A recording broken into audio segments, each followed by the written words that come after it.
Good evening, ladies, gentlemen, and MBs, and welcome to Warui Deshou's not quite so live stream of 4. Still in lockdown, still in quarantine, recording this after the fact. But it's all good, the show must go on. And funnily enough, that seems to be one of the themes of today's episode of Listeners that we'll be covering, but we'll get to that eventually. As you may know, or may not know, I'm Shadon, and joining me from across the pond but close by is the Subtle Doctor. Hello, Booze. Welcome.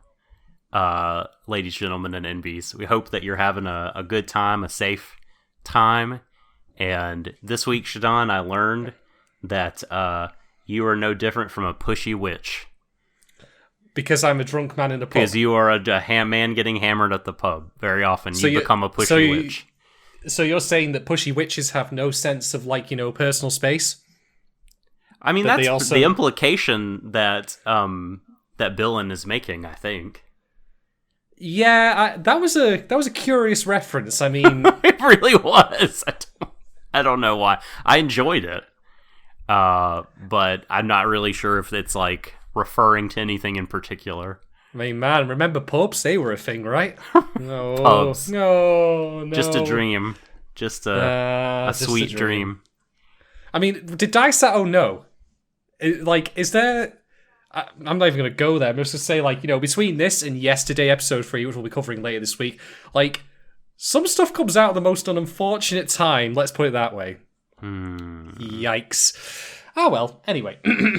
So, we're here today to cover Listeners episode 3. We're going to go through the plot. We're going to go through some talking points and also some Patreon questions as well. But we also have polls and creatives to discuss. So, Doc, which one of those do you want to tackle first? Well, no creatives because, again, the resource I rely on, the heretofore reliable Wikipedia, has let me down. So I don't know who's directed or written the episodes. Please inform me if there is an easier way to do it. At times I have tried going to, when we were watching something, I think Promise Neverland, I tried to go to the Promise Neverland's website and look at the staff, and it was just a mess. So that way hasn't really worked for me before. I kind of rely on people to put it in ANN or Wikipedia.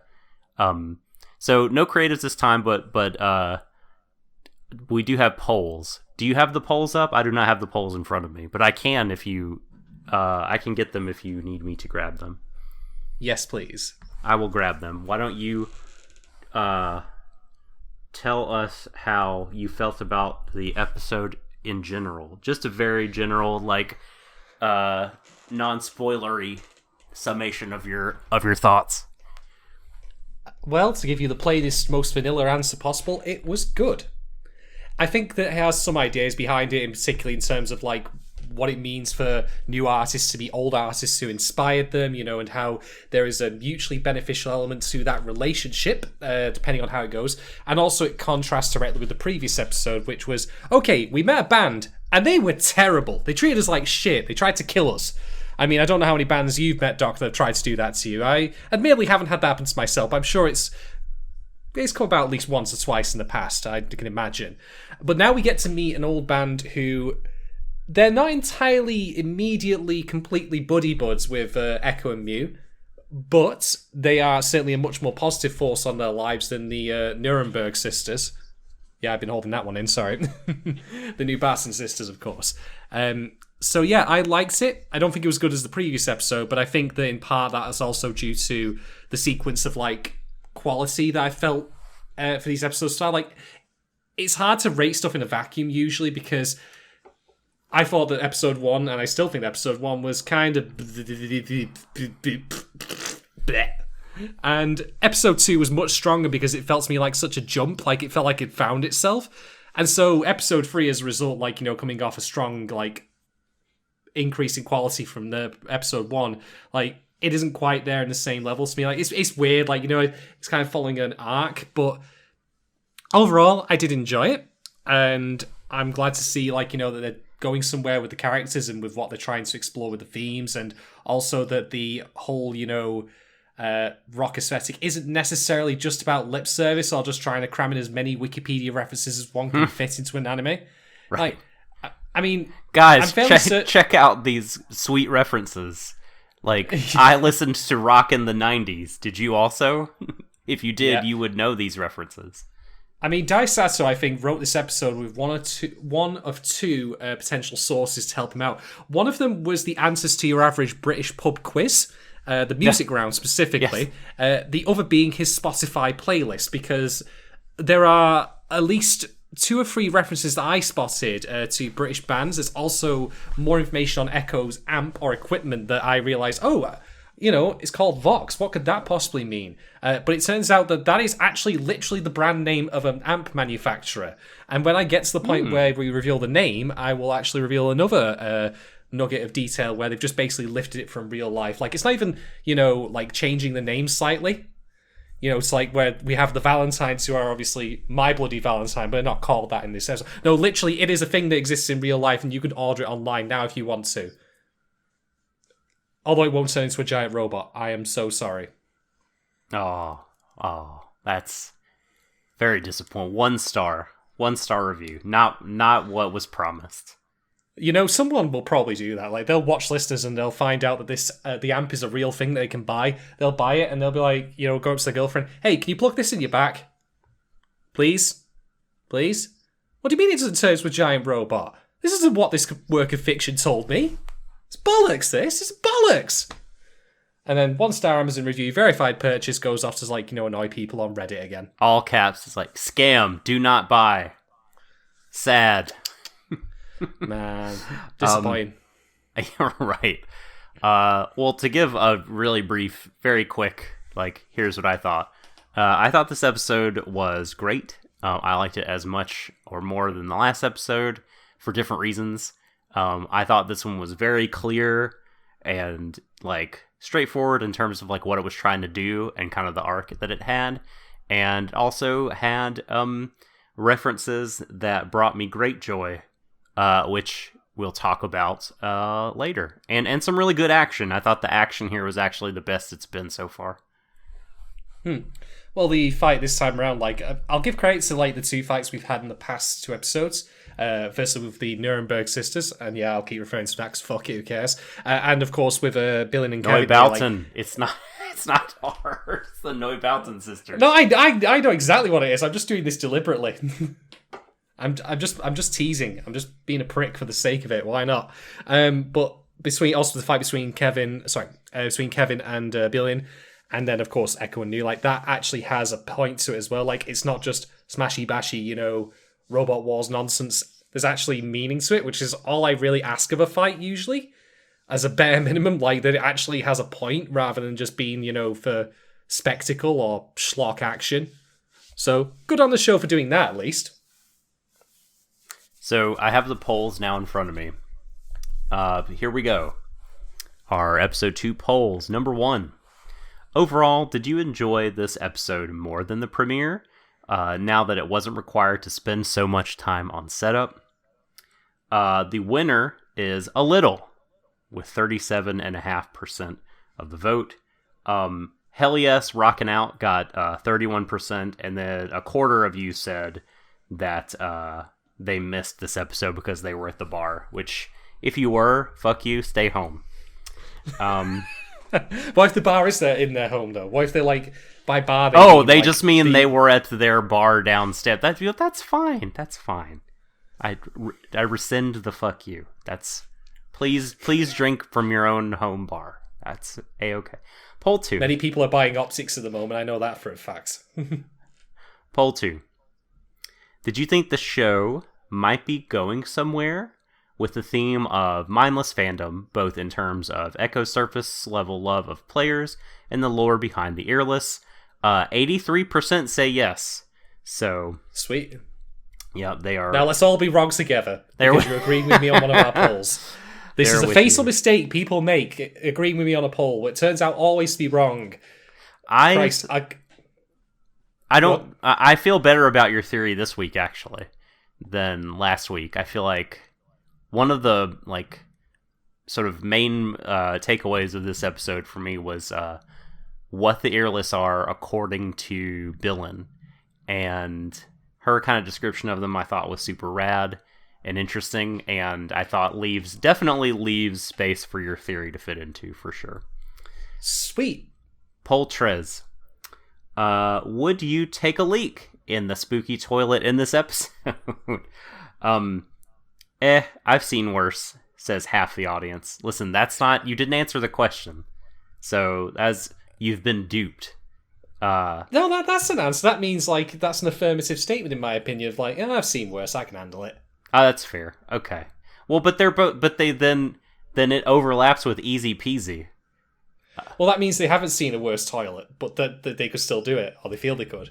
Okay. All right. Well, that's most of us, then. That's 62.5%, but the remainder said that they would not. It's like I said on the cast, though. Like, I've been in some spooky bathrooms. I've been in a bathroom that actually flat out, like, went biblical. Like, yes. I went building no Noah's Ark in that fucking club, I'll tell you that for free. No time. But it was going that way. I once had my class ring stolen from an airport bathroom.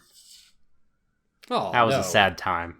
But later, for every, that was sort of the bad side of the coin, the bad experience. But I had a positive experience with airport bathrooms to, like, balance it out.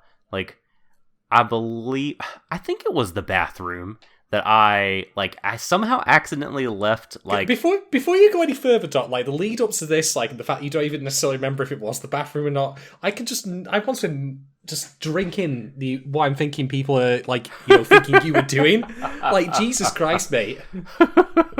I think it was the bathroom that I left my iPad in. I left it somewhere in the airport that I believe somehow was a bathroom, unintentionally, and then someone brought it to me. Or they were, like, walking around, and I was looking distressed, and they were like, "Hey, did you lose this?" I was like, "Yes, oh, thank you." So I would make that trade. If there were the two objects and, a magical being were to appear in front of me and be like, "Okay, you're going to lose one of these. Which one would you give up?" Definitely the class ring. Fuck off. It's fine. I would not even be wearing it now if I still owned it. It was a silly, kitschy design. I didn't. No, thank you. But the iPad. That's where I played Grand Blue. That's where I played Fire Emblem. Oh shit. You know what would have even been better then if it turned out that the person who had brought it back had actually got onto your account and just rolled for you and then got, like, some super rares or something. I mean, that'd be too much to hope for. I'm not asking for miracles here. You still want to win the lottery at least once in your life. If you get that kind of luck, then you're not getting it again. Exactly. I don't want to use up all my luck on the GBF. I'll just return the iPad, and then, that's just common decency. No need to drain my luck here. So, poll 4. Are the Neubauten sisters hamstrung by their obvious Nier Automata-inspired character designs, or did you find their philosophy/antagonism interesting in their own right?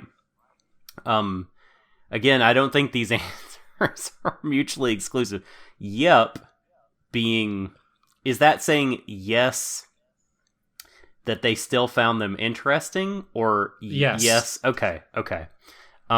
So yes, they still found them interesting. 44%, 55% said this cannot continue. Yep.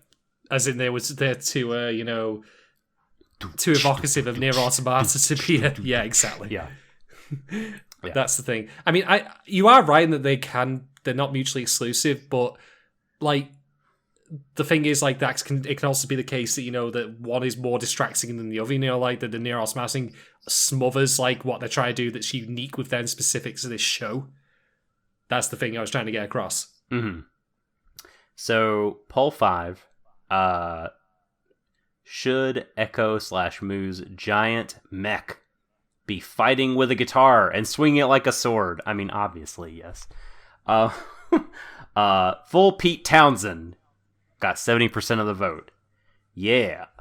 For those of you who don't know who Pete Townsend is, by the way, he is from The Who, if I recall correctly. Yeah. And he is one of the first people credited with smashing a guitar on stage. If not the first, as a matter of fact. So, yeah, just go look up on YouTube Pete Townsend, like, smashing a guitar on stage, and just imagine that suit, like, action, but instead it's like Mew and Echo's robot smashing a guitar into an earless or another robot even. And then I think you'll all agree that this is what this show is missing more than anything right now. I mean, it would not be a bad thing, I will say. I mean, 20% said it's good as is, and it's fine, but that would not make it, like, that would make it better, the guitar. 10% said a mic stand would be better, which, I mean, I'm not going to say no to the Tai Chi reference, but I think I would prefer a guitar to... Hey, I mean, you've seen Freddie Mercury with a mic stand. He swings that shit. I mean, Sol from Guilty Gear is inspired by Freddie Mercury. Like, that's where a lot of his attack animations are based on. It can work. Oh, I know this. Definitely can work. But would it be superior to a guitar? No. Considering that guitars often have the nom de guerre of axe, then, well, I'll say no more. And those are the polls. Thank you to those who voted. We'll have episode 13 polls up at some point after this pod goes live. Mm-hmm. All right, then. So let's get on to the plot summary then. So, this episode opens in the past. This becomes obvious later on, but it's clear, like, you know, from what's going on that, hey, you know what? This is when things go terribly, terribly wrong. So we are introduced to Billin and Kevin, who are not actually named at this point. Billin comes into their little flying sky ship and notes that he's, you know, getting ready, getting all dressed up. Apparently he's going to be inaugurated. I don't know if that actually means that Kevin, like, who is obviously a My Bloody Valentine XP, is literally British royalty here. I mean, he doesn't look as much of a ponce as the regular royals, so I really can't say one way or the other. But yeah, I mean, he's also got a crown, and I honestly couldn't help but think of the joke, like, the crown stays on during sex, because why wouldn't you if you've got that? By the way, they are en route to a festival where things will change, and I should note that Kevin is holding a flyer that says that the festival is the No More Earless Festival, which the acronym of which is NME, which is a famous music magazine. So yes, there's plenty of stuff going on. I hated the crown design. Like, that sort of... Like, it just makes me think of the King of Hearts from the bicycle deck of cards. You know what I mean? That's the entire part. It's very classic. That's literally the British Royal Crown, though. Oh, it looks so dumb. I just dislike it immensely.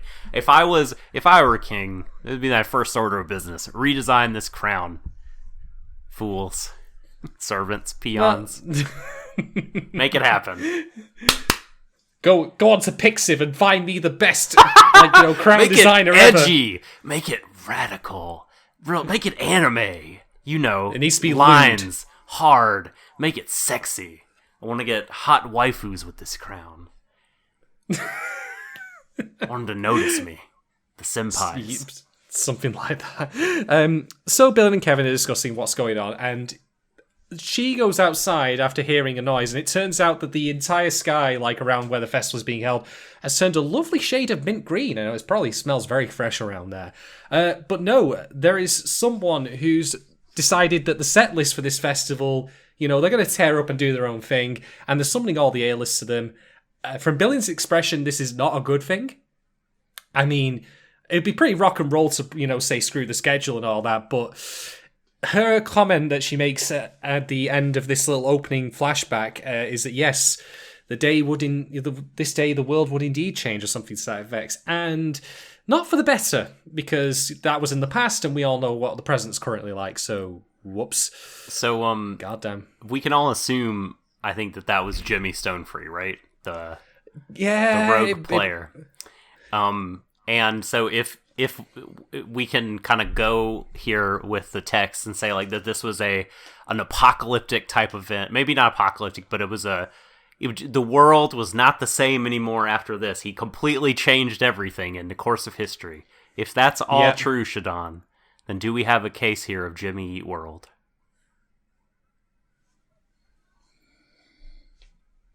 I think we do. I think we do.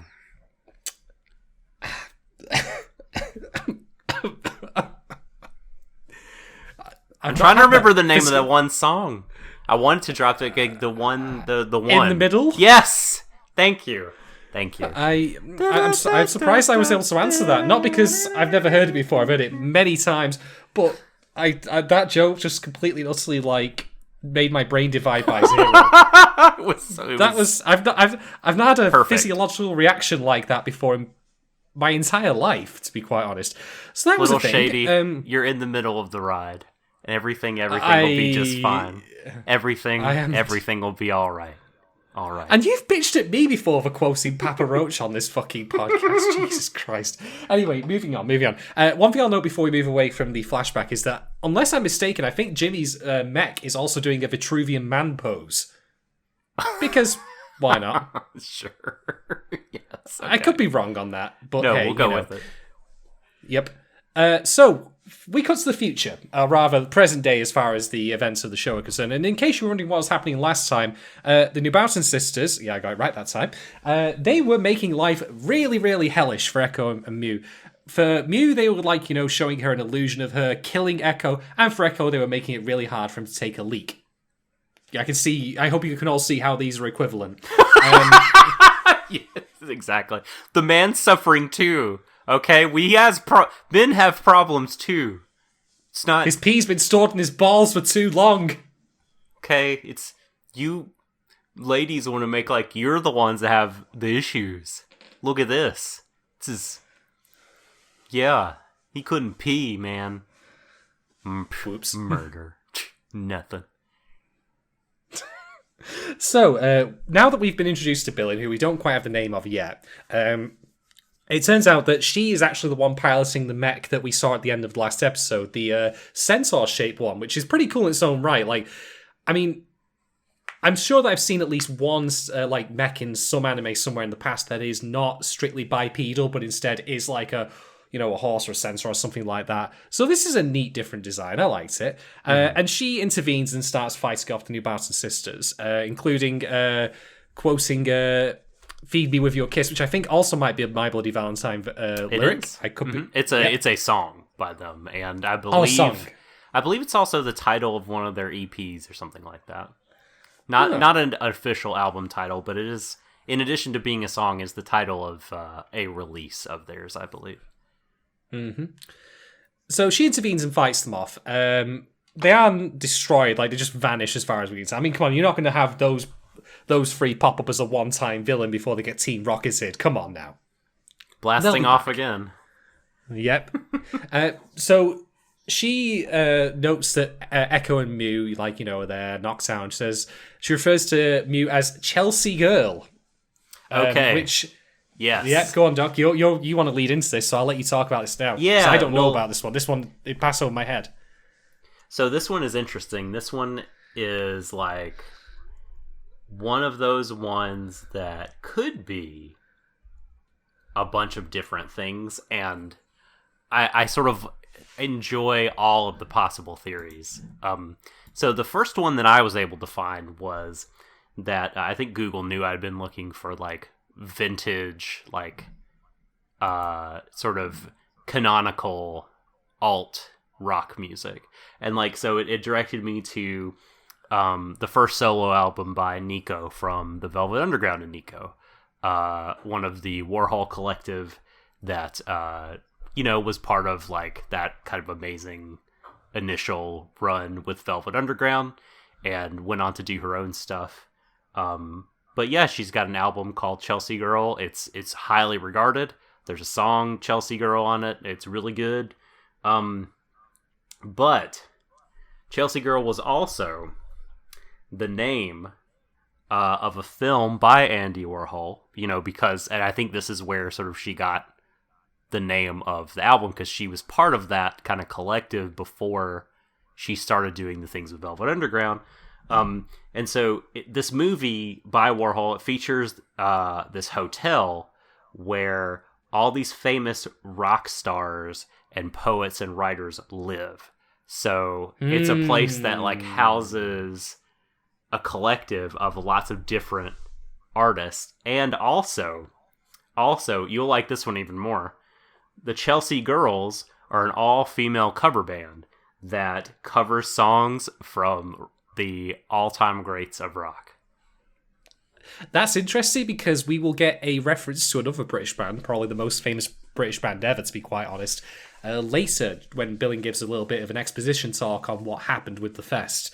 And, I mean, that band and My Bloody Valentine specifically were definitely not in operation at the same time. So I think you can add this to the list of evidence of listeners being more of a greatest hits kind of thing when it comes to British rock references, or indeed just rock references in general, where the timeline doesn't strictly matter. It's not, bands from one specific period necessarily. No.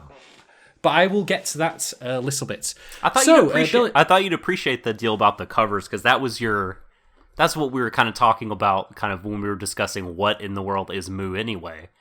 And her being a clone or her being a replicant, it feeds into this whole idea of like covers of the past greats or some kind of combination, right? Yeah, I mean, in the list of like theories I have about this show, I'm gonna put that down at the close to the bottom because, I mean, her being a clone of like say Jimmy, if it turns out to be true. Or even Jimmy's daughter. We could go with that, for example. I'm more curious to see what they do with that rather than it just simply being a thing that's just like a my God! That kind of moment. Like, it needs to have some substance to it. So, I'm going to... Sure. I just think it's a neat idea. The whole, incorporating what cover bands are and just sort of acknowledging cover bands as a legitimate kind of thing. In this way, I think is an interesting move. We will find out. If it's even, it might not bear any fruit, right? This is just theorizing, so please continue. Alright, so, post-OP, we get Echo and Moo waking up in a bedroom, and we have another case of that strain of humour where it's like, boy and girl throws something at boy, and I actually didn't mind this one again so much for one specific reason. This isn't really a big talking point, but I'll put it out there now, is that when Echo wakes up, first thing to note is he still has his signed, robe or whatever it is from the New Bound Sisters. And I actually like that because I like that as like a visual metaphor for the fact that what happened with them and the New Bound Sisters still has consequences, but the consequences are very different from the two, and that's indeed a thing later on in this episode, so that's a nice thing to help gel that together. And secondly, for all that Moo throws that her Echo's clothes in, she's the one who's been sitting there waiting for I don't know how long for him to wake up and been watching him like a hawk. So I'm like, that's so better funny, in my opinion, rather than just simply being the same old thing over and over. So kudos to the show for at least doing a little bit more with this scene than just the usual trope that it normally is. So, I'm okay with that. But anyway, Mew goes to see Billin, and this is when we get the exposition talk that explains what happened in the past. There was indeed the festival. I'll call it a festival, even though it's called a fest, but you and I know all know what it is. Oh my gosh. Shadon.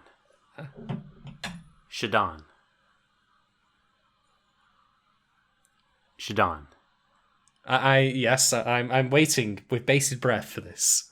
This just hit me, dude. I don't know why, but this just came to me. Festivals are fests and vice versa? No. I thought you were leading into a joke, but go on. No, it's so the earless. They have ears. Do they have rabbit ears? They look like mice. They look like giant mice to me. Are they long? Are they possibly long ears, or are they only... Oh, I need to see. Because it just hit me. The Echo and the Bunnymen reference. We haven't seen the Bunnymen, or at least, but maybe the Earless or the Bunnymen. It just... We're talking about bands, and I was just like, Echo, holy shit, Echo and the Bunnymen. How could I have forgotten about Echo and the Bunnymen? That's gotta be a thing. Has to be a thing. Could be a thing. Must be a thing. I mean, yes, but I'm hoping there's more to it than that. The Killing Moon. possibly. I mean, here's the thing, right, folks? I'll just get this out of the way now. Like, I'm okay with a lot of like fan service in terms of like, here's a thing, like here's a band reference or something like that, but I'm also generally more, amenable to them actually meaning something rather than just being there because you happen to look up on Wikipedia or whatever. I mean, now that's admittedly playing down Dai Sato and the other creatives, like, fondness for the music in general. I mean, I'll be fair, like, that is harsh of me to say. And I don't even think it's been that thus far. I would say it's been more than that. No, but like when you're reaching for like references like that, where you just go, "Oh, it's these things," I'm like, "Oh, okay, cool." So I don't know, but would it be reaching? We don't know how they've constructed this puzzle box. Like, well, if it was an Echo and the Bunnymen reference, what does it mean for the show? What does it mean for the characters? We haven't seen, or is it just a thing? It's just a thing that you and I know. We haven't seen it play out yet. I mean, well, we'll find out. That's what I mean. But that's the distinction I'm making, though. Like, it needs to be of something of substance rather than just thing you recognize. Of course. Oh, naturally. Yes, but I think the show has earned the benefit of the doubt in terms of that.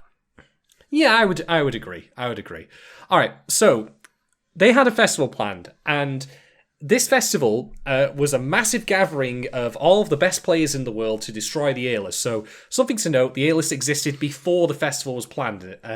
So, where they came from, is still a bit up in the air. This, by the way, is where we get one of the flashback scenes that references another artist. And you might note there are 4 people disembarking a plane in this particular story from Billing. Who are these 4 people? Because I recognise this picture basically because it was drawn from a photograph. It's the Beatles. Ooh, cool. I didn't know that.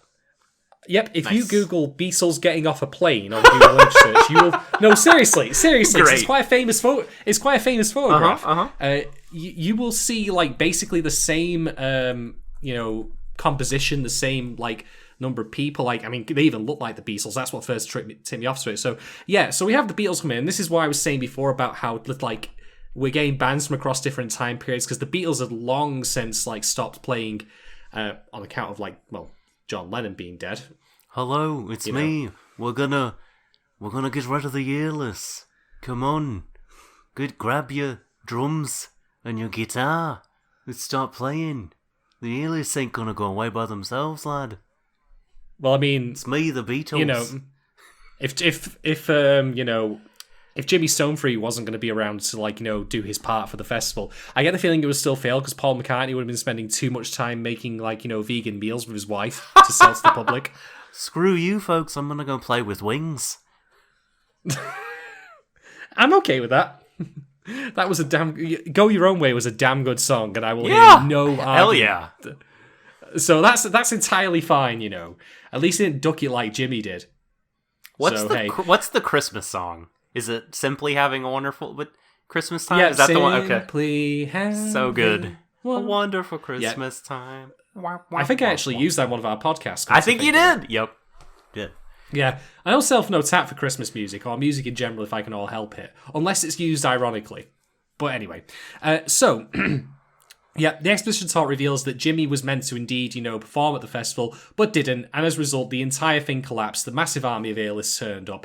Most of the equipment there was destroyed. You could basically take this as fans rioting, against, like, a player, not an actual performer not turning up. Again, I've seen that kind of firsthand thanks to Axl Rose of Guns N' Roses, fucking that up at Download Festival. Nice one, Axl.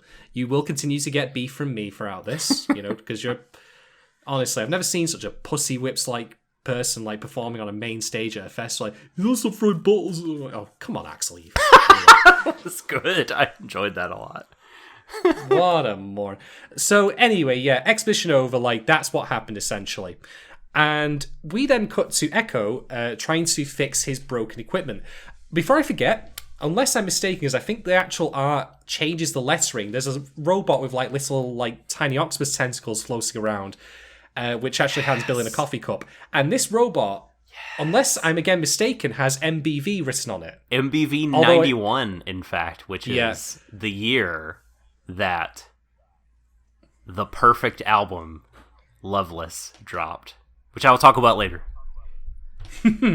Although I I noticed that in one of the frames, it was actually MEV, but I think that was just a error in the art, but it's not really. Thanks a lot, in-betweeners. You fucked it up. Oh, God. Anyway, so Echo's trying to fix his amp. I will note, by the way, one of two things about the amp here and now. First off, I mentioned that it was labelled Vox previously, and I thought, oh, voice, cool, nice, I get it, that's a nice name. Vox is actually a brand of British amps. It is one of the most famous brands of British amps that there is. Nice. So that's not like, them putting Vox on just for the fun of it. Mm. There's also a second fact about it that I'll note when we get to the name of the equipment that Echo gives it later.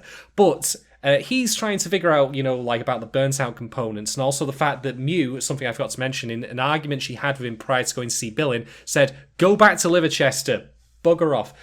And to give you an idea of why she was doing that, this is, of course, immediately following the, New Barton sisters, mass hallucination, you actually killed him by accident thing. So she's doing it really just to try and protect him because she fears losing control again.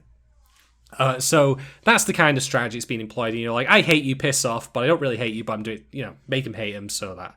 But Echo's just too earnest to actually really take that on board. So he's musing about this, and then from a giant washing machine, yes, really, emerges a man. This man, of course, is Kevin Valentine, who we saw in the flashback. Oh, it was a giant washing machine. So weird.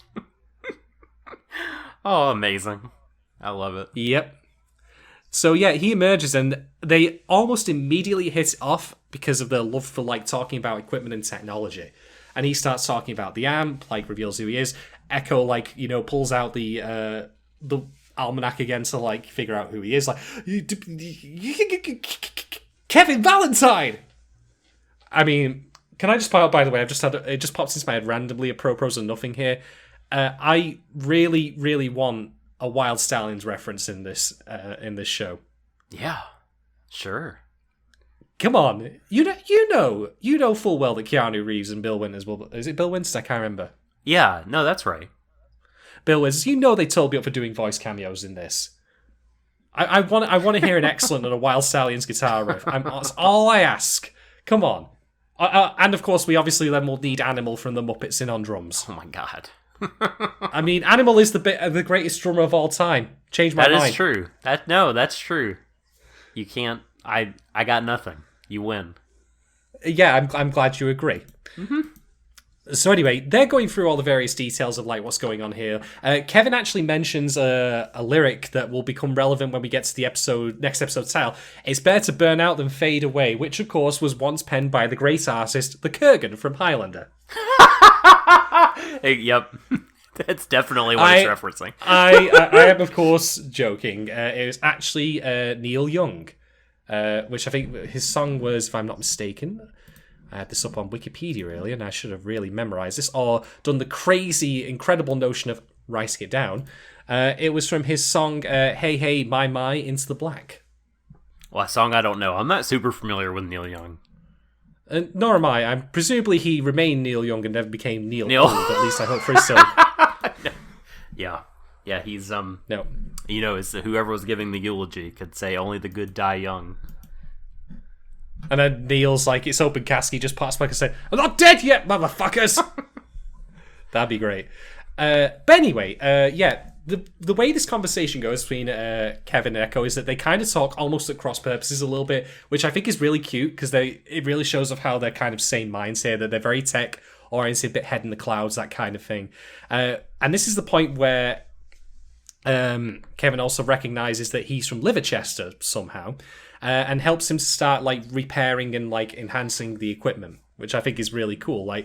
This is a big part of the episode in that, like I mentioned before, we have the fresh talent meeting the established oldies and professionals, and how the two play off each other, which is the episode's strength in my opinion. But we will of course get to that bit. So Echo and Billin are still talking about various things. Because of the fact that Mew, by the way, the core part she has is the same as Jimmy Stonefreeze, again, further hints that maybe she is related to him directly or indirectly somehow. Billin doesn't want her to roam free. And indeed is trying to actually hold her in custody until what is not quite clear, but events take a turn to try and change that around. They actually travel through the rest of the giant airship, which, by the way, I think has some like greenhouses on, like that are shaped like zeppelins, as in Led Zeppelin. I could be wrong on that. I mean, I feel like on this show, even as much as I said like about the Echo and the Bunnymen thing, like, I feel like you are more likely to be right than wrong in assuming something is a reference. You can just make up any... Like, the history of rock is just so big that you could just be like, oh man, those numbers over there add up to 41. It's a Sum 41 reference. Like, you could just do anything. They blinked 182 times. Like, you could just make anything up. But, like, I don't know if that's what they intended. I mean, who the fuck knows? But at this point, they've opened the Pandora's box, so they're kind of asking for it with the Led Zeppelin. You know what? All I'm saying is it wouldn't be impossible in my mind if they were fighting the New Boughton sisters later in the show's run, and in order to defeat them, they have to use an artifact, which is a giant prism, and through that they shoot a beam of light that then turns into a rainbow. Of course, naturally. Yeah, naturally. I mean, I can see it. Man, what would it be like though if it turned out that the creator of the A-list was Morrissey? Because he's a miserable cunt. So that would be. It's the earless is just. It was a creation of the Smiths somehow. Nah, Morrissey specifically. Just Morrissey, yeah. You don't want to blame. Yeah. Johnny Marr actually was able to smile at least once or twice in his life. Yeah, I like Johnny Marr too, so I don't want to. And I like the Smiths in general. I mean, I've been to many a club night featuring them. I just don't particularly like Morrissey for various reasons, not least of which is that he's a blithering idiot. But hey, not a fan either of him, the dude. He made some great. He helped make some great music once upon a time. Well, you know what's funny with everything that we've discussed about mindless fandom, like how Echo would react if he knew who Morrissey was and met him in person.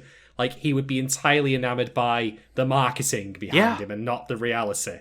Sure. Which I think is interesting to think about.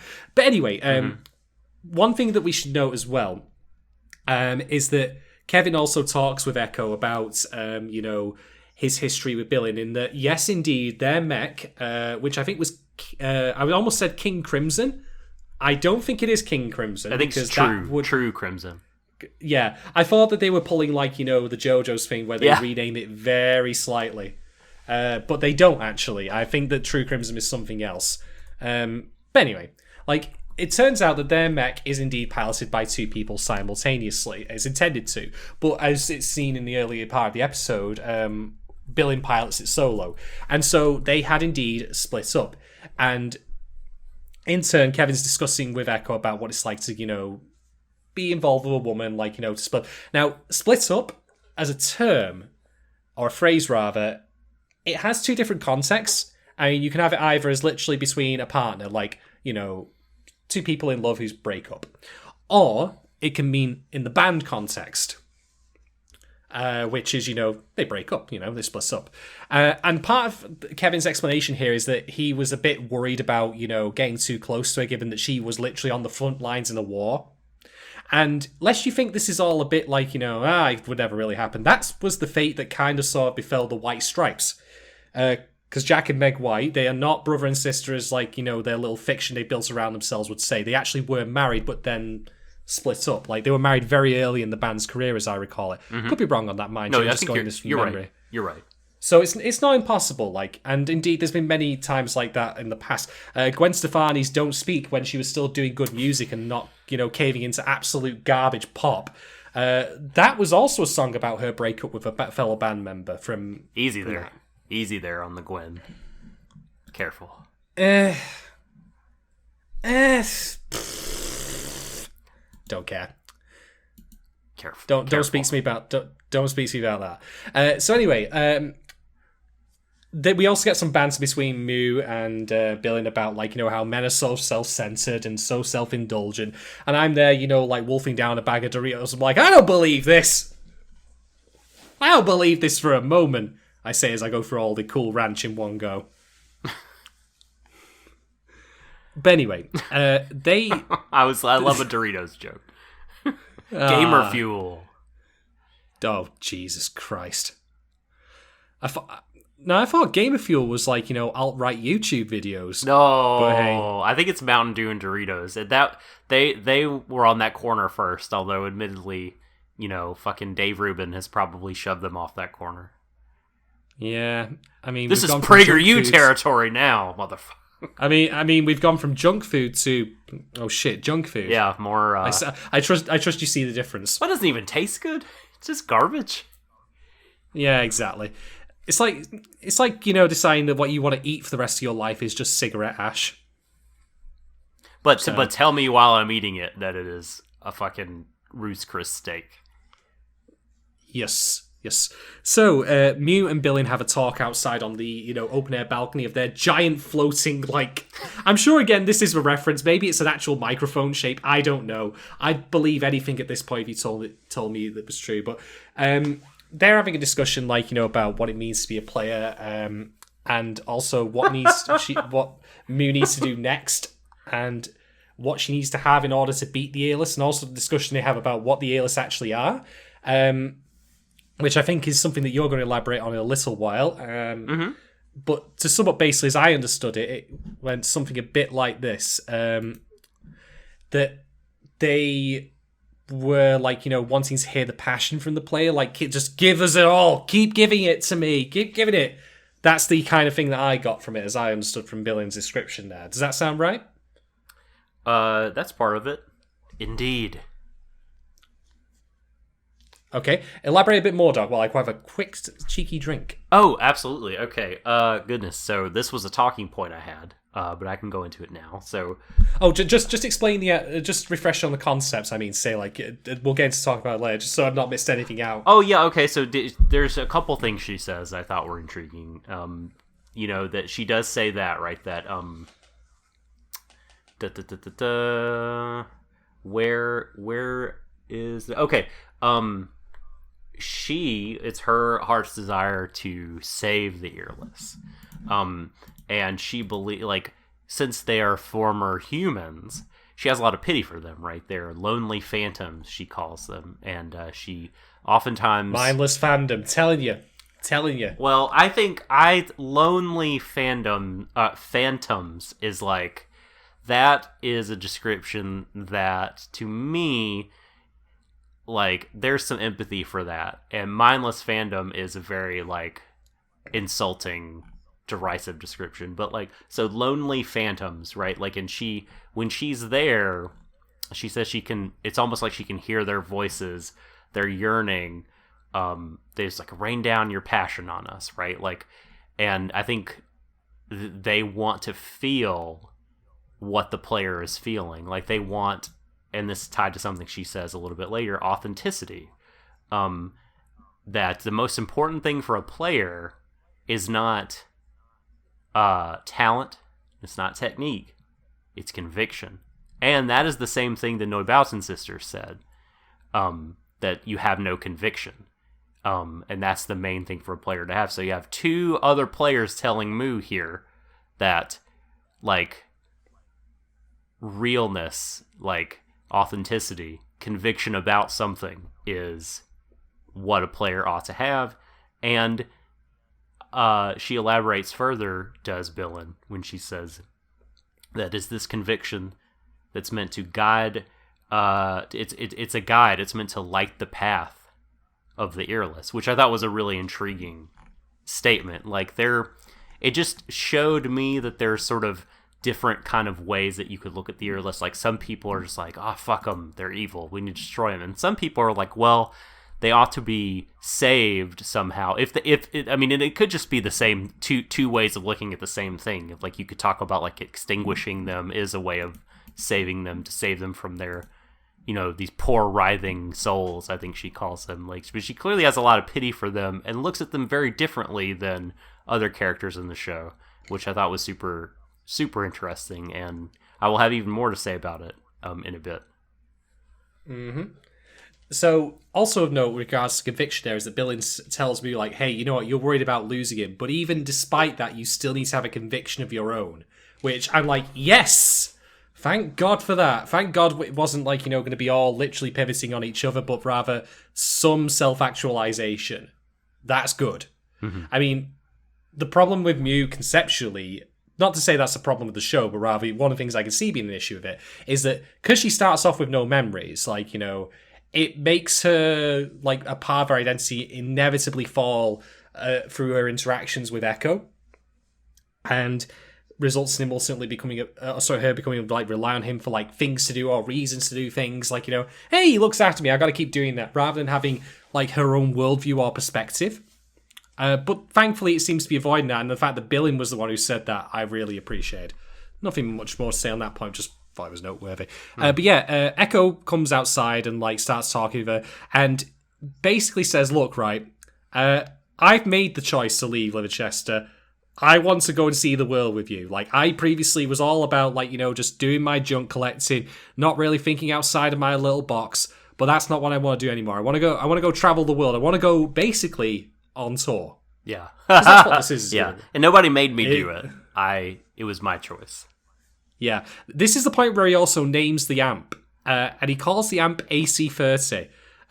AC30 is a brand of amp from Vox. Assassin's Creed 30 coming out next year. We're on the 30th one. Get ready. It's time to celebrate the Ubisoft's lineage of fantastic open world action games. Assassin's Creed number 30. It's just as fresh as it was the first time 2 years ago. We've made 30 games in 2 years. Isn't that awesome? You could even finish that with a straight face, Jesus Christ. But you know what made me sad about that joke you were just making then is that, one, I couldn't even tell you if it was necessarily false I know! You could be right. If you include the Vita versions and shit, who knows what they're on? Mobile phone games, God knows. We'll throw in the movie as well. I forgot the movie existed. Oh, I did too. And that was after I finished watching it. Oh no, you saw it! No, I didn't. I'm joking. I avoided that fate. But I couldn't resist making that. The second thing that made me grimace then was just oh, good God, you had to bring up Assassin's Creed of all things. Jesus Christ. The pot noodle of video game franchises. But anyway, I mean, I used to like pot noodle, and I used to also like Assassin's Creed. And then it shat the bed. So hey, there you go. But anyway. Yeah, AC30 is the most famous brand of amp from Vox. I haven't researched it in much detail, but yeah, again, this isn't just I picked something out of thin air and just called it a random thing. That is literally something you can buy, and it is incredibly well renowned in the British rock world. So that's neat. Is it expensive? Well, from what I saw when I briefly Googled, it was £700 for a Vox amp. I don't even know if it was the AC30 or not. Okay. The AC30, admittedly, I think was quite an older model, so I don't think it's necessarily on sale as it existed back then. But this is merely way out of my knowledge base here, folks. I'm just talking about what I gleaned from a quick Google search. AC30's got to mean something, surely, and as it turns out, it did. But anyway, Billin, you've got hair. Shadon, you've got hair. Hair being an acronym for half-assed internet research. I've got that more than actual hair. Yes. Oh. I'm not even growing my hair in quarantine, folks. I have razors. That's the thing. Everyone's growing their hair at the moment because no one's getting haircuts. And I'm the exception because I can still shave my head. I'm not even blessed with a quarantine haircut. Which is actually probably for the best. You don't want to see that the first time we get live streaming again after this is all over. I'm pretty sure I do, but we can. That is your prerogative. It very much is so. I will, I'll keep this dome aerodynamic for now and forever. But anyway, so Billy actually meets Kevin in the lobby, just at the entryway to the ship, and. It turns out that from something he mentioned earlier, he'd actually not emerged for 4 years. What was he doing in that washing machine for 4 years? Who was feeding him? What the fuck? Get some fresh air, man. I mean, again, insert your own, how big mood joke here and all that. Hopefully it doesn't take that long. But anyway, she says, "Hey, you know what? I'm all fired up. Let's go and have a sparring, match with these two. Let's put the young guns in their place." And they're very friendly manner. And he's like, "You made me realize." He's quoting the lyrics again. Yeah, another song title. Yeah. Yep. So they fight, and in other circumstances, it would be a Soul Calibur 6 match. You know, you get a ring out, and that's it, basically. Because they knock Echo and Mu off the edge. But it turns out that Echo's modifications now give it jet boosters. You know, this ain't no fly. Namco game. No. One small thing I want to mention about the design of the robot and the way it flies that I really liked, just because it felt fresh. Like, ever since the original Iron Man movie came out, if you're doing any sort of flying, you're always doing it with, like, the jet thrusters placed in the palm of your hands. That's true even of, like, you know, characters who aren't even, like, either using armor or piloting robots. Like Cypher from Castlevania flies that way. Scarlet Witch in the same franchise, actually, as Iron Man does that as well. So the fact that it's actually based on, like, you know, boosters on the elbows of the robot instead for it to fly, I was like, oh, good, that's something a little bit different, a little bit fresh. Good on them for doing that, rather than it's just like the same shit over and over again, you know. So that's good. So the fight kicks off, and, you know, like, it's all pew pew lasers, blah blah blah blah. You know, got green, versus red. Echo suggests, say, like, let's try the top boost again, like, which results in a toast Deshou, or whatever it was. Like, yes. Okay. I mean, they are, like, you know, flying at 150 miles per hour. You know, communication's going to be difficult. I was watching Eureka 7 recently. Even that's a bitch, and they're in cockpits. But yeah, like, they show off, like, you know, the top boost attack, which causes Billion to know, like, it's got the same, you know, thing as him, but with more fire. And I'm like, yep, there's your Jimmy Stone free connection there. You know, gotta be the way. But Billion and Kevin, like, you know, they're all pros at this. They're not amateurs, like, you know, game by entirely on passion alone. So they fire back with, you know, I can't remember the lyric names right now, but, you know. Yeah, it's like, if I can see it, but I can't feel it. Something to that effect. And they end the fight there and then. It all ends pretty amicably and all that. So at this point, Billion says, right, here's what you need to do. You need to go and find the other players, because they all have keys or secrets that will lead you to Jimmy Stonefree. He's the key to all this. He's the one who, like, dropped the ball and caused the whole world to go to shit. So you basically need him to unfuck it. Unfucking the world. Yeah, you need to unfuck it, basically. Spit out the world that you've eaten, Jimmy. Pretty much. So this is where we get, like, a rogues gallery of sorts of various bands or players that they're going to go find. So I'm sure that all of these are references to various bands. I didn't recognize most of them, save for one, which is also a gentleman who we see in the OP. He has the Prince symbol on his chest. The what symbol? The Prince symbol. Oh, yes. No, I totally thought this time when I was watching the OP, is that Prince? Yep, and he's one of the players mentioned there. And we know Cobain will be one from the episode title of next week's episode. Yep, Teen Spirit. Hopefully that does not involve a shotgun. There's your dark humor for the day. Boy. Yeah, no, let's not. Let's hope not. Yeah, let's. I'm saying that more just because I don't want to. Like, when you deal with Cobain, like, you know, he was. I actually saw the. I can't remember what the specific title was, but it was actually a film documentary of him. Mm-hmm. Basically charting his entire life. It was really good. Yeah.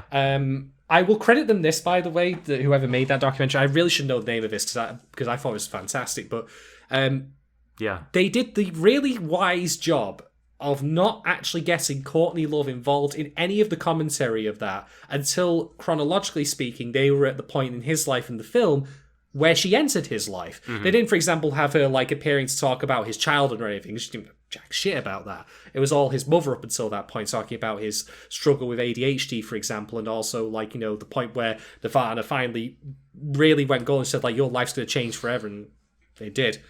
Yeah. Very, very good. Very, very good film. I will try and find the name of it at some point so I can mention it in our Discord. I'd like to see it because I like Nirvana an awful lot, but I haven't seen a documentary about them. Yeah, it was legitimately good. But yeah, otherwise, that's the episode. Echo and Moose set off into the sunset to go find all the various players, basically a series of boss battles. That's what we're going to have, It's going to be, I don't know, insert your own video game reference here. I'm tired. Find the Lords of Cinder. Yeah. Ah, there we go. I was almost tempted to say Dark Souls, but I resisted. I held back on that. So, let's go on to talking points then. Doc, you've got plenty to say, I suspect, so I'll pass this over to you first. Sure. So, I do have several points. I guess firstly, though, I'll start off on just the My Bloody Valentine stuff. So, I never in a million years thought that a Japanese anime would be referencing My Bloody Valentine. Like, it blows my mind in some ways, because they are a really, really important band to me, despite, like, having only made 3 albums since 1988, I think. Have they made? I really thought you were just going to say 1988. I was like, I know they've been around a while, but come on, man. Well, as I look now, it's actually 1985. But I think people just disregard that first album because they had not kind of found sonically and musically who they were as a group until 1988's Isn't Anything, which sadly is the one where all the references come from this episode. And I say sadly not because that's a bad album. That is a great album, but none of the references are from Loveless, the 1991, except for MBV 91 from The Robot. But none of the lyrical references are, and that's really because that is an album largely devoid of decipherable lyrics. So they can't really, unless they were going to do the sound, the song titles, they couldn't really reference it. But yeah, like the characters Billin and Kevin are Belinda. I believe it's Belinda Butcher, as her last name, but is Belinda, and then Kevin Shields. They are the 2 founders of My Bloody Valentine. Kevin was the songwriter, and Belinda lent her just irreplicable magic to the vocals. And like, this is not a band that I know a ton about, like, in terms of their history and everything. Like, I don't tend to engage with my favorite art as much as some other folks do in that way, where I'm like, I must learn about the circumstances of its creation and who all the people are. I'm trying to be more like that, but usually I just sort of watch or listen to it over and over and over and over and kind of connect with it personally. And that's what the group kind of is for me, like, especially through like an incredibly emotionally difficult time in like at college and early 20s, when I'm just figuring shit out, late teens. Like, they really were like a salve, a boon, kind of a centering force in my life. Like, I've never really given homework in Warui Deshou before. I've talked about things you should watch or whatever, but like the serious business, especially to me, many times. Yes, I've talked about that, but I'm giving all of our listeners and you homework, is that at some point during the week, it's a great time to do it. It's not a great time, but it is a good time to do this. It's an opportune time. Yes. Take about like an hour and a half. Plop down on your bed or your couch. And, if you would like to smoke, you may smoke. You don't have to smoke. It's not required. Is that to get in the like specific mood that this music came out in, like where smoking was still acceptable? I think it would enhance. I have never smoked weed and listened to this music, but if you got them... Oh, I thought you were just talking about smoking in general. I didn't realize you were like literally 420ing it, but hey. Well, again, I think it would enhance, but the point being, throw on Loveless via YouTube, Spotify, whatever. Start at track 2, not because track 1 is bad, but because it is very sonically different than the rest of the album. And just put it on. And to me, this is like a perfect album. It is they just achieved this incredible, like, they just create this space that is the perfect point between melody and noise. Like, you never lose one or the other. It remains melodic, but also the jagged edges of the noise permeate everything. And it just sounds so unique. And I mean, it's why, like, I think it's the best shoegaze album of all time, no question. And this album really, like, kind of kickstarted that movement. If you're not familiar with shoegaze music, it is like, if you just listen to this album, you'd be like, okay, I kind of have a feel for what it is. It got that name because a lot of the bands, instead of like jumping around on stage and doing the Pete Townsend thing, they would just look at their feet while they played this kind of dreamy, noisy music. But yeah, I love MBV with all my heart. You should all listen to it. You know the thing of him being gone for 4 years? Well, after he freaked out, Kevin did, and split up with Billin. After MBV broke up in the late 90s, Kevin Shields sort of went mad and disappeared for a while. Wow. Yeah, he went a bit nuts, and by his own admission. But then he reemerged to tour with some other bands for a while, and then reform MBV, sorry. And in the mid 2000s, and then eventually they put out another album in 2013. That's for 1991 to 2013. They released no music, and then 2013. Well, is that possibly foreshadowing for Billin and Kevin returning later in the show's run to help Echo and Mew out? Possibly so. I mean, I think this could be them, reuniting, and then it could, the 2013 album could be they return to the big grand stage or whatever later in the show.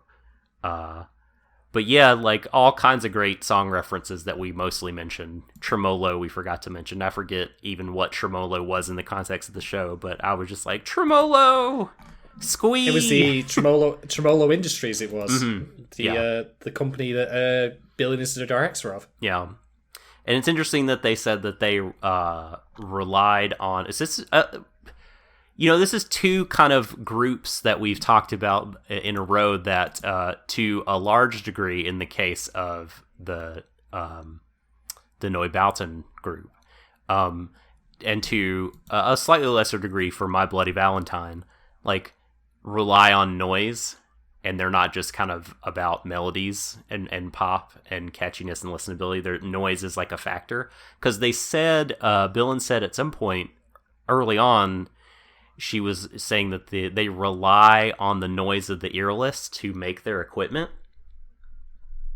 Did I get that right? I believe that's the case. Let's see what I wrote down. Yeah, noise relied on to make their equipment. That's right before they showed a photo of them that I think featured the Is mayor. that necessarily true, though? Because bear in mind that Echo actually made his own equipment. And he wouldn't be able to do that with the earless because they would have killed him. Well, it would either be sort of a passive thing, or they do it in their own unique way. Yeah, I mean, and Kevin is amazed that he made it by himself. So there are clearly different ways of constructing equipment. But Billin definitely said that they rely on the noise of the earless to make their equipment. It could just be this is their own idiosyncratic way of doing it. Or it may be like also the normal method of doing it that Echo did not have access to, because he's a poor kid from who knows where, and he's not sort of connected to a player and not a player himself.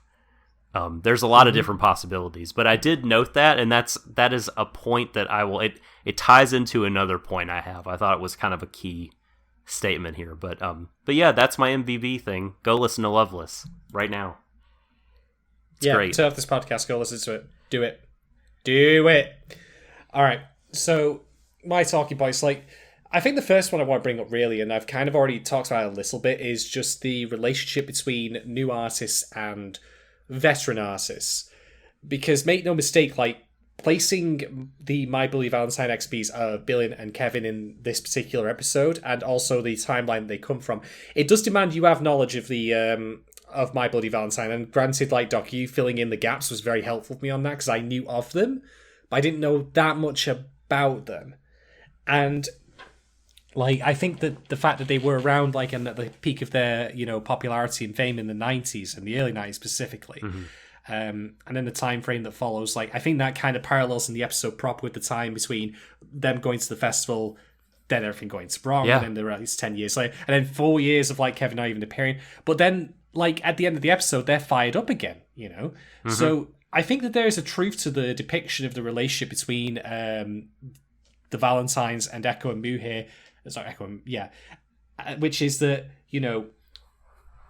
it's not simply that, it's a one-way relationship in the music industry between, new bands are always deriving stuff from the old ones. Like, there's often ones that come in and do something new. Well, rather, there are old bands who, like, can be very reinvigorated by, the presence of new talent, I would say.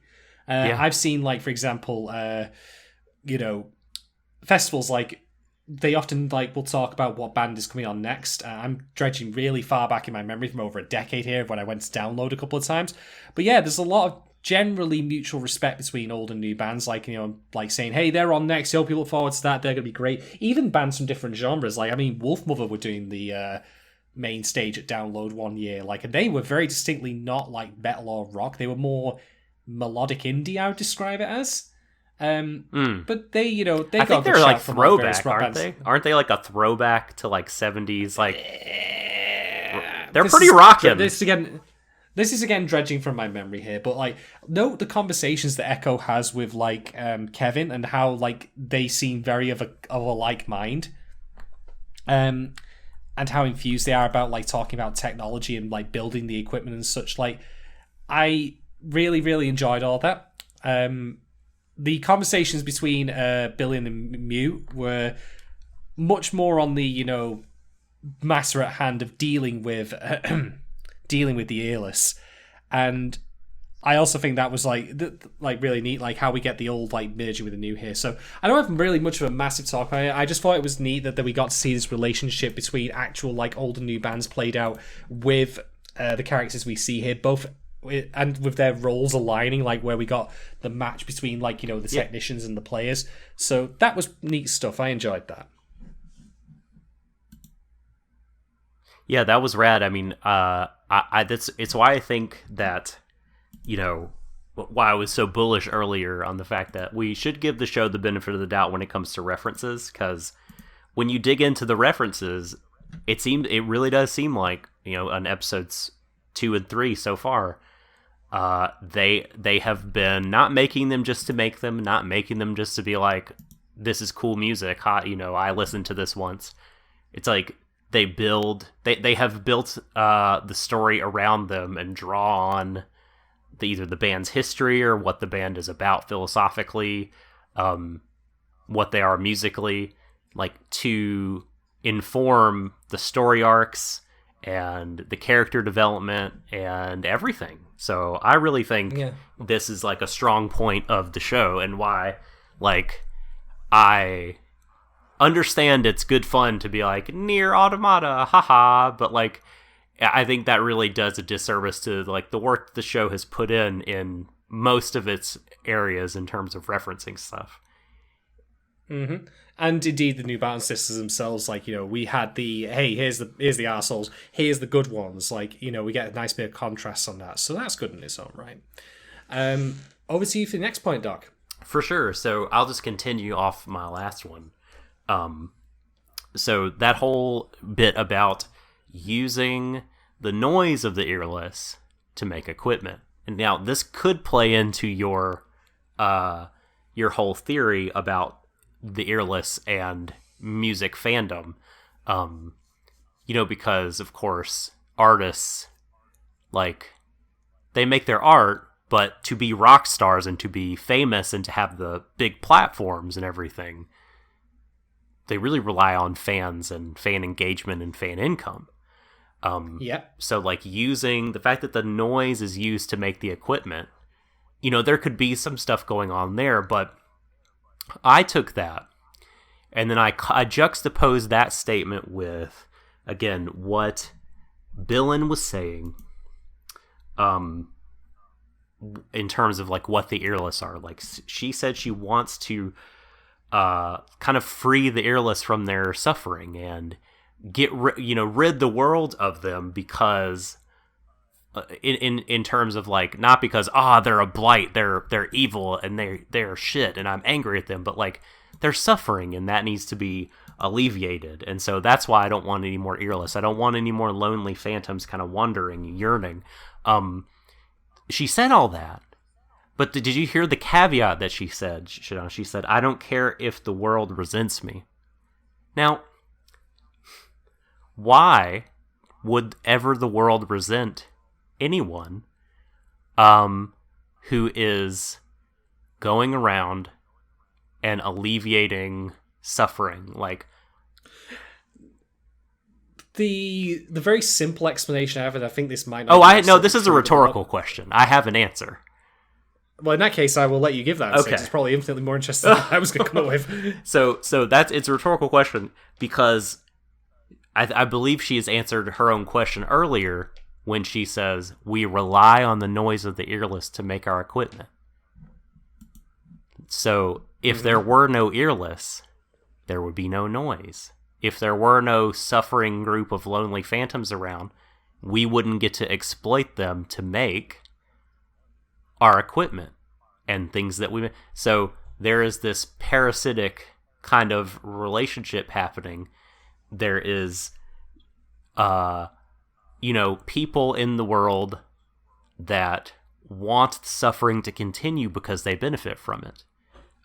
Regardless of how altruistic or whatever they might say that they are or seem, there are people that rely on the earless and their noise to make things, and if they went away, that would go away. But I don't agree, because I thought that when they said equipment, they were meaning very specifically the giant robots. Equipment with the capital E, the proper noun, not the general term. They did mean that. So yeah. So that's not a big deal, because it doesn't like alter society at large. It's not like say Doom Eternal or Doom where hey, we can't use the demons anymore for our energy. Like the whole place falls apart. Like society collapses. Like no, it's just the giant robots. Let me ask you, if the 1% got to stop exploiting other people, would society at large would it negative? I mean, like I think the people that would be impacted would be the people doing the exploiting. But the thing is, like, the 1% analogy doesn't really work, because they, like, the 1% don't actively try and stop the very, undo the very thing that gives them their wealth in the first place. Like, I'm not sure what you mean. Right, okay. Here's the thing, right? Using the noise, like, to create equipment, and then, like, if they get rid of the earless, no more noise, no more equipment, like, but the equipment exists to fight the earless. It's a complete cycle. The 1% thing you mentioned, like, they're making wealth to continue making wealth. They're not going to try and stop it. It's not the same thing. But they'll give a little bit to charity every year, as long as they don't have to, actually sort of make society equitable. They'll throw people a bone. Really tenuous analogy, to be quite honest. I don't see it. Well, I don't think. Sure, I don't think the 1% analogy holds up. I merely threw it in there to say, like, to illustrate that it doesn't matter if the entire world would be thrown off if the exploitation stops. Sometimes what matters is like for the powerful people who are doing the exploiting, and that's the players in this case. They would be impacted, so they don't want it to stop. Well, why else? Why do you think the world would resent her if the earless went away? Well, they already do resent the world already resents players in general. I think that she was referring to that. That was the simple answer I was going to give. But her sentence is, "I want to get rid of all the earless. I don't care if the world resents me for it." Did she say resent? Mm-hmm. I don't know. I think the show's just not being clear on its bequest, but I don't think it's anything like, exploiting or anything like that, like to continue their existence. That has not been put across at all in the show. Oh, I disagree. I think it's very clear, like that line. I think we'll continue to find out that it's why Jimmy Stonefree wanted to keep them around. I think in part, at least, like there are people that want that want them to continue to be. And we know that they are former humans, and this existence, according, if we're going to believe Billin, which I think she's proven to be, the show has shown her to be like a trustworthy person so far. They're just like, they're suffering, and that ought to be stopped. But there are people that don't want it to stop. Why would that possibly be? We'll find out, but I genuinely don't think the show is fleshed out enough so far to really give anything too concrete about it. I literally do think it's as simple as the world hates players. Like, that's been the thing it's been pretty explicit on. Like, you know, one player fucks up the entire world. Everyone else hates the players now.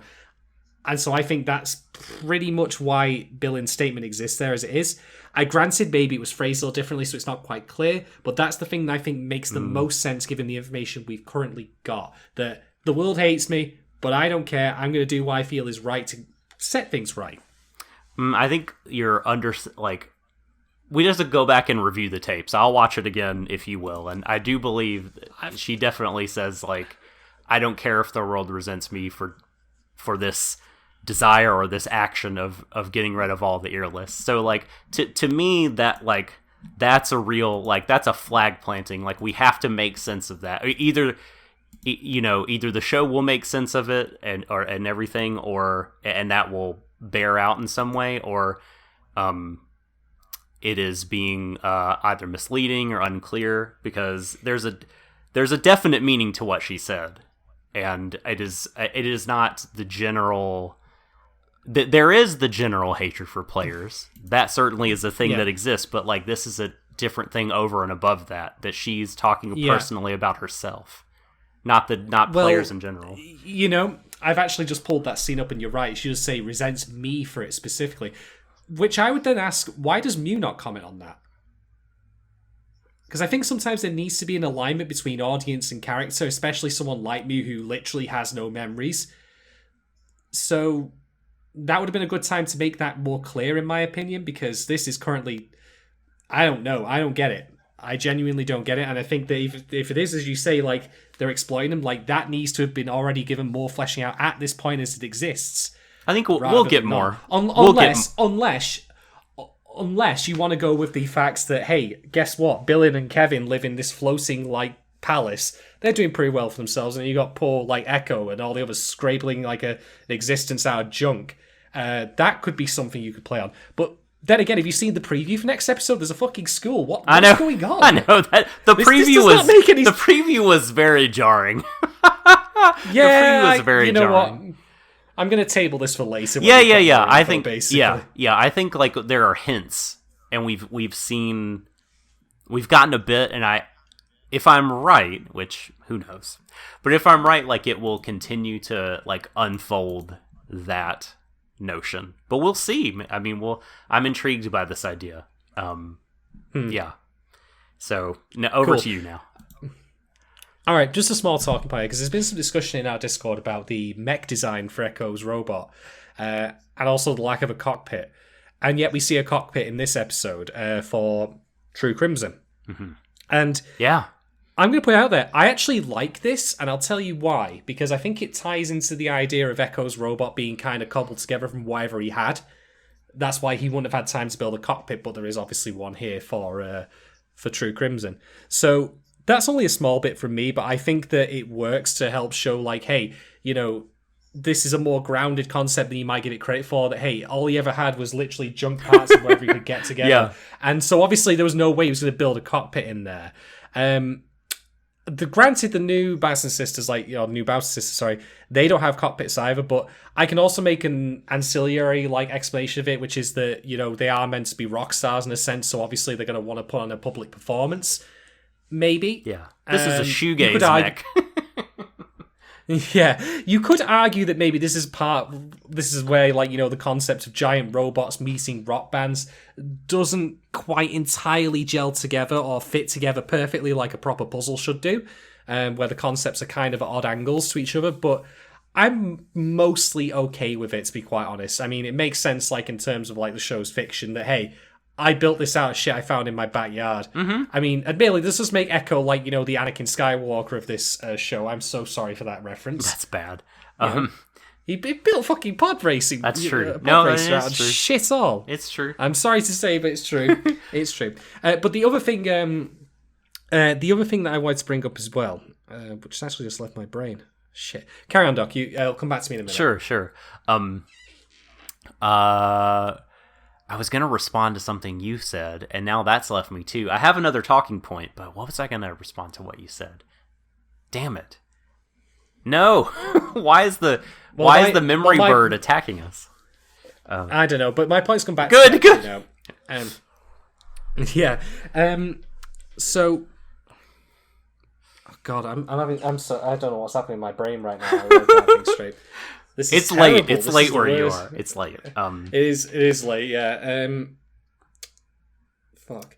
Oh yes. Sorry, I remember now. So what I find interesting about this setup though is that you have a player and you have someone as a technician. But tell me, how many bands have you ever watched or listened to in your life where the person doing the sound mixing gets the most note? Unless you're talking literally about people doing DJ sets. Very few. The most note probably not. I would say there are a couple of I would say shitty reference time. There are some new metal bands where the DJ was on equal foot, like Mike Shinoda of Linkin Park. I mean, people know who that guy is. You know what I mean? He was the vocalist, but you're referring to the other guy in that one who had the. But I thought the vocalist was Chester. They had two vocalists, a rapper and a rock singer guy. Yeah, but also Mike Shinoda was the other the rapper. He was the rapper. There was a dude who was also doing that. So you are correct with Linkin Park there. I thought that was, but anyway, it doesn't. Oh yeah, DJ Han, Mr. Han. That's right. That's the gents. I'd like to introduce you to Mr. Han. Then Incubus DJ Kilgore, I believe it was a person, and then Limp Bizkit had a guy too, and people knew who that guy was. Although again, Durst was the most well known. Yeah, but the thing is with those bands though, they are just providing one element of the music. They're not entirely responsible or even partly responsible for the maintenance and upkeep of the actual equipment. Right. That's more I don't even. This is merely my ignorance of how bands work. I mean, I believe, and I could be wrong here, that when you go on tour, you take your equipment with you. So the question then is, who's responsible for that?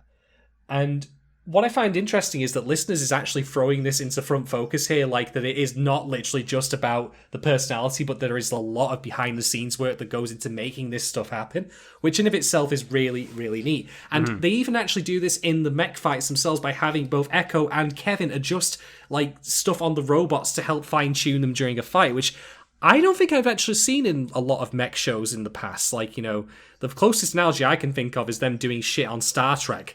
When they're doing, space fights and, adjust this power to this thing here, but this is more background stuff while still being noticeable.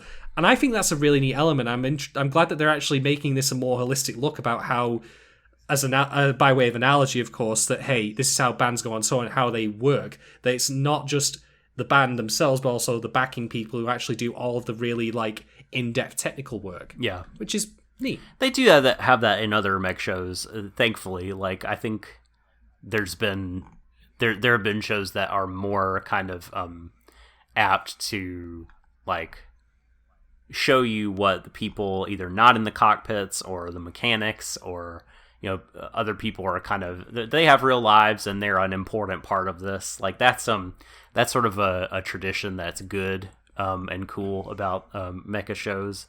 But it works here too, for the reasons you mentioned. Very good. I remembered, I think what I was going to say to you was that, so regarding kind of the rock stars and robots kind of fitting together, not quite perfectly. I kind of think that's fine. I don't know.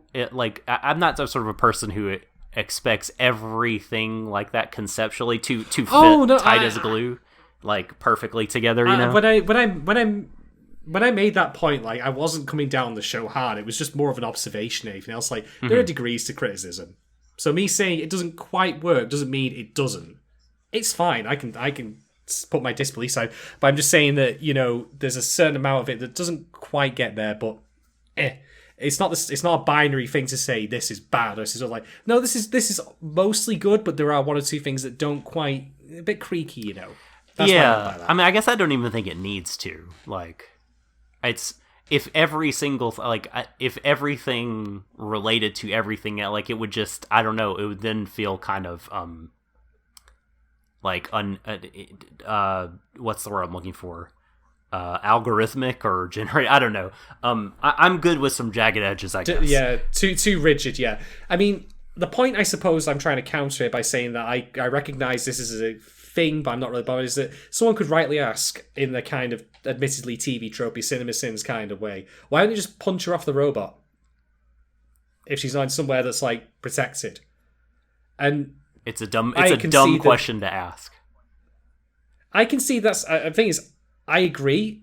It doesn't necessarily make it entirely invalid. Oh, I think I'm just saying that, like, I just think that is a silly way to engage with this show. Yeah, I know. I'm not saying that I believe in that at all. What I'm trying to say though is that I can see people asking that, and I think that that is not invalid in terms of, like, it's there and it's a question you can ask, but like the answer is not simply something that exists, like in terms of because of something. Well, like I've offered explanation that Echo's robot, for example, doesn't have that, and then because there's the Rockstar thing. But I'm saying that, like, you know, it doesn't. The question exists to begin with, if you follow my meaning. That's what I'm saying. It doesn't quite. Well, I'm saying that I don't think it's a valid question to ask. That's what I'm saying. That's where we disagree. Is like I can't. Like I don't really like. I think that that's just not a good faith or charitable way to approach engaging with this particular piece of media. So I don't see asking the question. I'm saying that I think people could ask it, but I'm just not saying that I agree with the question itself. But I'm just saying there's a potential for it. Like, I can see it being asked, but I don't personally agree with it. Like, I think that all the answers one could give to it, if you engage with it properly, would be fair ones. Like, if you actually thought about it. Right. Well, it's just one of those where, like, just acknowledging it as a question is, like, giving it too much credence, I think. But, okay. Next talking point for me would be, what was it? I had it in front of me. Shoot. What was I going to say? Oh, sticking with the robot stuff. I said earlier, I thought the action in this episode was really great. Was like the best it's been so far, because you had an actually protracted fight. You know, like the first episode was like all about her Mu winning, and in the second episode, it was all kind of about her failing, and the battles were very one-sided and ended rather quickly.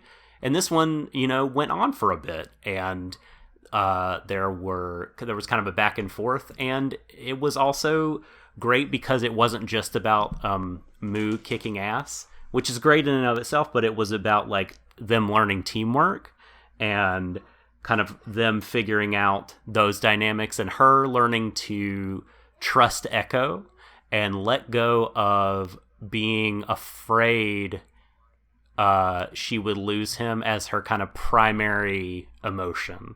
And so I loved this battle. I thought it was super great for those reasons. Yeah.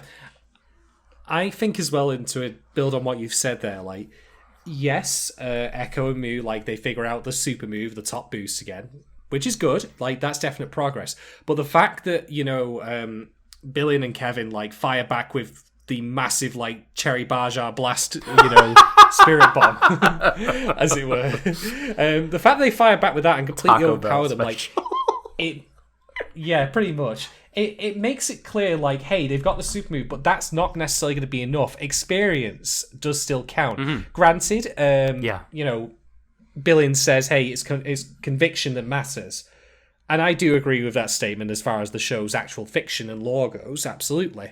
But it makes sense that, like in a battle of the bands, quote unquote, that, hey, when the oldies are all fired up and playing their prime, they will outshine the newbies. That's kind of to be expected, and it makes sense. So I felt they worked to establish, like, that, hey, they're back on their feet now. They've recovered after the New Bowson fight, but they still are in a different league entirely from from Kevin and Billin, and I think that was really neat to see that it also means they've got a lot of work to do. So good on them. What you're saying made me think of, have you seen Carol and Tuesday yet? No. So I need to. It's really great, and like in the first season, in the arc that takes up the whole back half of that season, there's like a sort of it's like Idol or Strictly Come Dancing or whatever, like a talent competition, but between musical acts, right? That gets judged, and by this panel of judges. And one of the contestants on there, you totally made me think of. It's these two really, really old dudes, like just look pretty emaciated, some wrinkles, like long beards, like walk labored and slow. But like when they get up there, they just play those most outrageous death metal. It's so good.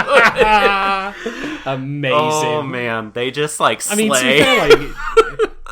To be fair, like, for all that, like, death metal or metal bands or metal singers or rock singers even, like, have lived heavy lives of drinking, smoking, sex, drugs, rock and roll, they live pretty long fucking lives. I mean, Lemmy was in his mid-70s when he died, for example. Ozzy Osbourne's still going. I don't know how. I know. Did he, how many phylacteries do you think he has? It's all those, I'm not asking if he has one, by the way, folks. That's the point I'm making. I know he has one. I want to know how many Ozzy's got. Oh, man. It reminded me in some ways of Agretzko, just the opposite. Not the cute red panda death metal. It's like these old dudes can shred. But okay. Continuing on. I think this is my final talking point, and that is, it's actually brought to mind by something you said about Echo and how he would celebrate Morrissey, right? If he saw him, to just be like, he would recall the Wikipedia page about him, right?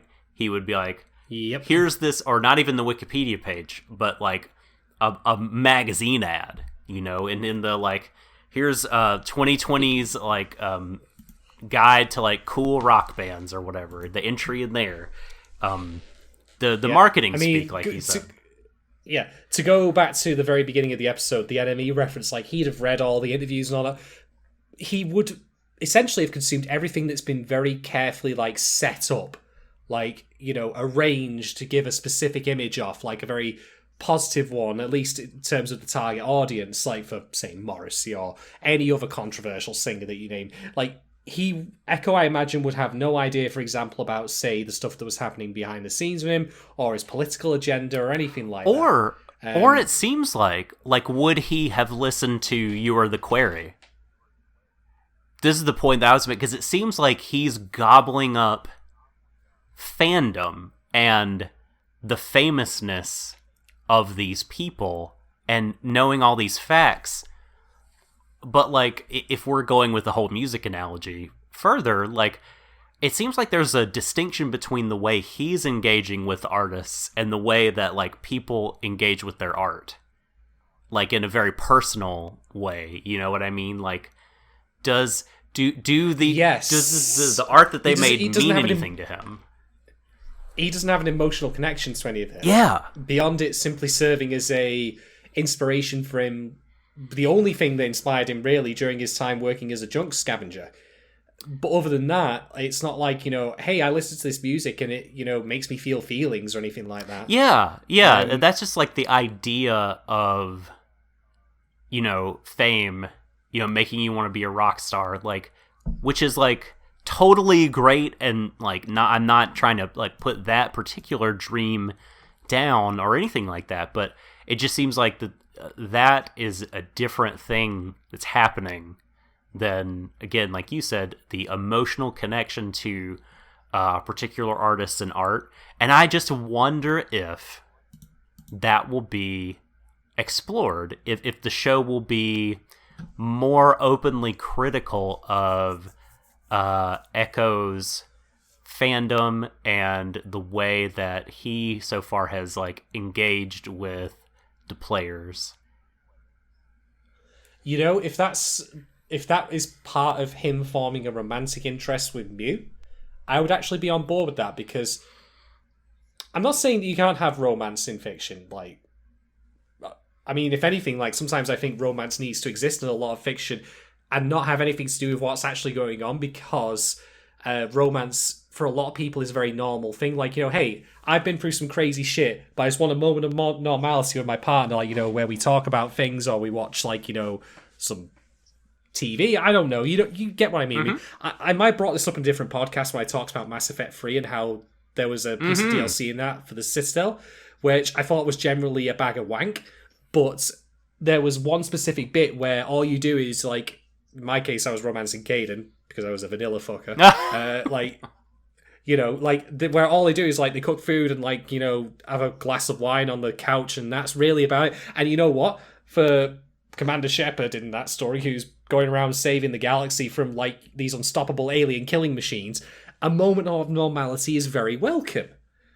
But there are other times when I think that if you can tie the bromance into the theme of the story, that is actually all the stronger for it as well. And I can see it happening here. Like, okay, Echo, like, you know, he thinks all these players are incredible. He's met one group of players from the Almanac who have treated him like dirt, although he doesn't actually realise it, amusingly enough. Not yet. Which is really telling. Like, again, he's come out of it with an autograph, and Mew's come out of it with an autograph as well. It just happens to have been written on her brain, like, you know, and against her will. Thanks a bunch for that, New Bowson sisters. So there's a difference already in terms of, like, how one group of people interprets with the other. Like, I mean, players themselves can be fans of other players, I would imagine. You know, it's not like stand users where they must fight each other and inherently drawn to each other, at least as far as the show's established. But I can see it for happening, for example, like where Echo's like, no, I really like what Mew does, but it's not for any reason I can understand, because obviously she's not in the Almanac, that she's not in his Bible. So why does he feel that way? And that's, you know, tied into him getting an emotional connection to her as a player and an artist, but also as a person. He can, like, you can see how these things, like, you know, intertwine potentially. So that could be some way we could do this. And I would be all right with them hooking up in that way. I mean, hell, we've seen them holding hands in the OP. Very Eureka 7, by the way, again, because I've been watching Eureka 7 on lunch now that I'm working from home. So that's been certainly something to note. Nice. How far are you? I am up to episode 10. Oh, it's getting good. It's getting good. I am still, or rather, I think I've just cleared the Renton's, like, not quite college hazing arc. Right. Yeah, that can be a thing for sure. I have opinions on Eureka 7, but if you want my, you know, opinion on it right now in very condensed, like, you know, bite-sized form, because this is still a listener's podcast, it's really good, but parts of it have not necessarily aged very well. But that's a discussion for a different time. Well, that I think I've exhausted all my discussion points. Shady, do you have anything else? Nothing much else, really, no. Cool. All right, well, let's take it out then. So, Doc... Do we have patron questions? You are quite right. Let's have a look.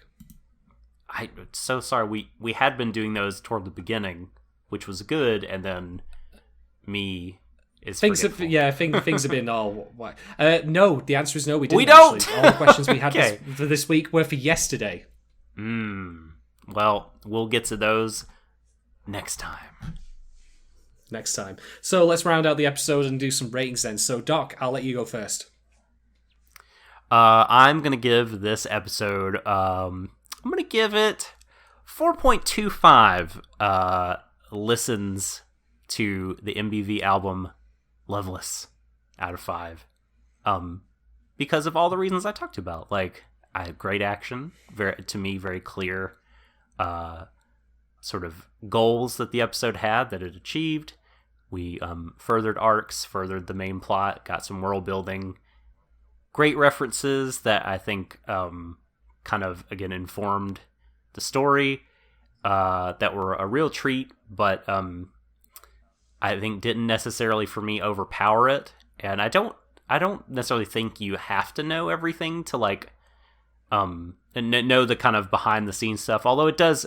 I do see where you're saying it certainly enhances things and might give you a bit of foreshadowing that you wouldn't otherwise have. But all in all, I thought it was a really, really good time. So 4.25. Yeah. I'm going to be curious as we go along, like how much more the show steeps itself in, its references to bands, because this is going to make me sound very old, and this is kind of maybe its own talking point, but I really feel like I should elaborate on this further down the line when we have more of the show behind us, which is, Doc, I'm very sorry to say this, but you and we're old as fuck, mate. We are. No doubt.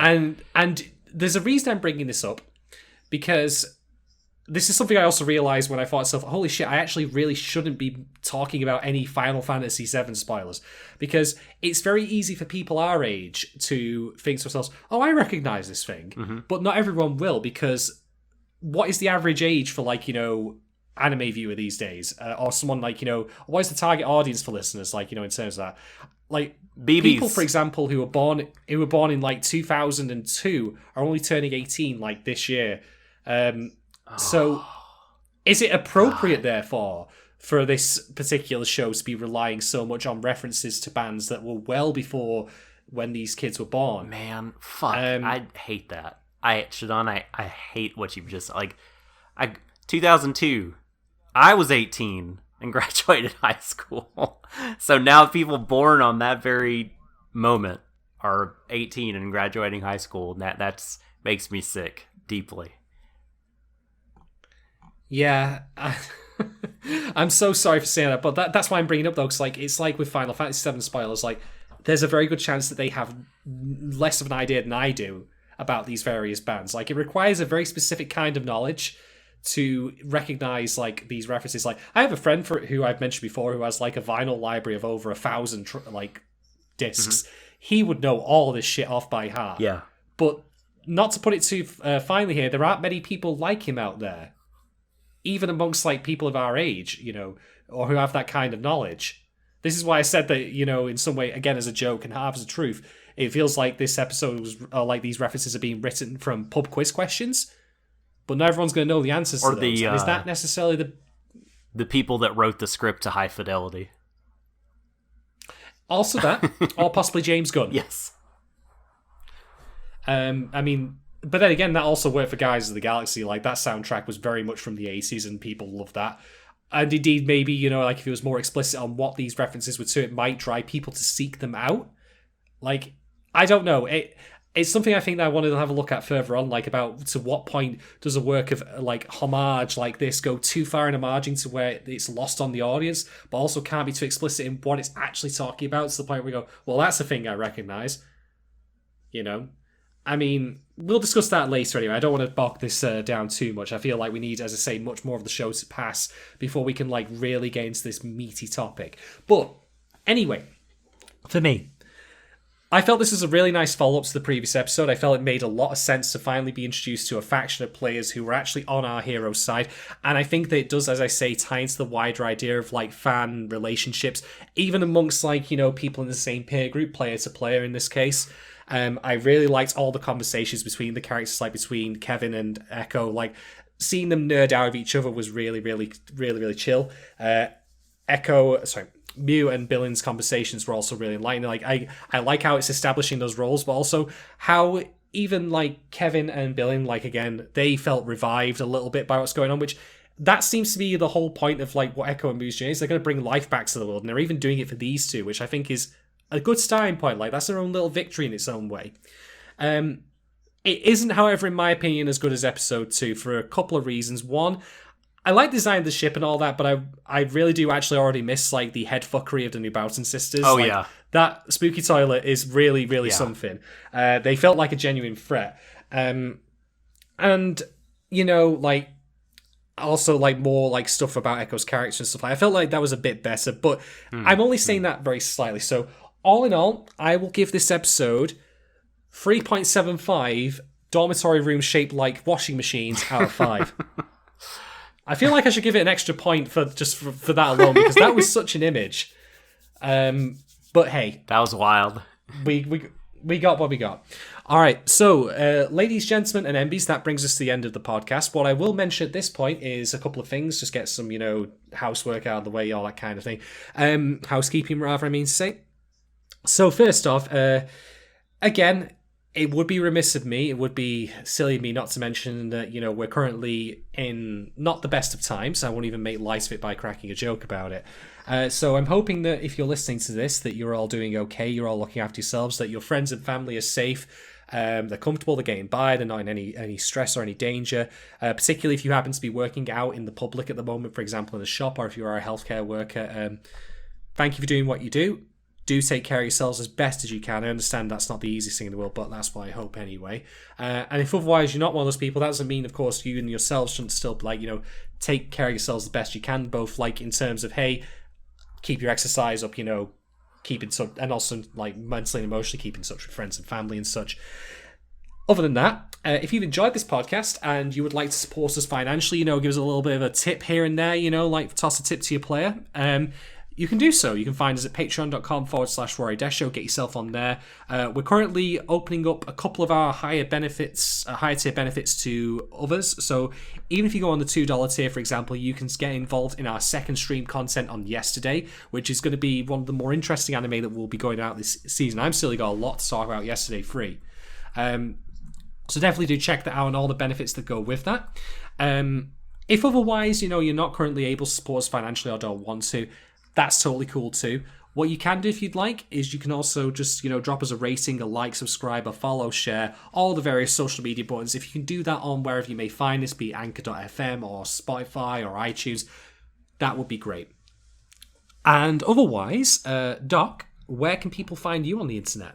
I'm at the Subtle Doctor on Twitter. Please at me. You can also find me at Shadon1010, and we also have a Twitter at Warui Deshou, of course. There will be polls going up for this episode within the next day or two after this comes out. Do keep an eye out for them. I'd very much like to have your thoughts on some of the stuff we've discussed, and also I'll crack some silly polls in there as well while we're at it. Otherwise, that brings us to the end of this podcast. Thank you all again very much for listening. Again, as before, do definitely take care of yourself in this time more than ever. Look out for each other, look out for yourselves.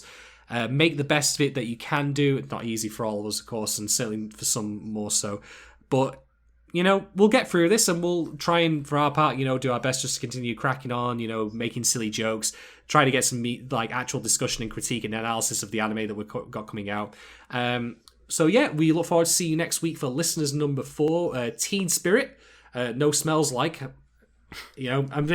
I said before to Doc off cast, I'm hoping that it ends with a boss fight against a giant floating baby chasing a $1 note. Maybe that won't happen, but who knows? We'll find out. But otherwise, thank you very much for joining us this fine evening on Warui Deshou. I've been Shadon, that's been Doc, and as we often say on the podcast, embrace each other, everyone, to the ends of the universe. Good night. Shadon, why don't they just punch her off the robot?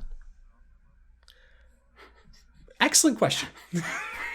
Bring back the brothers.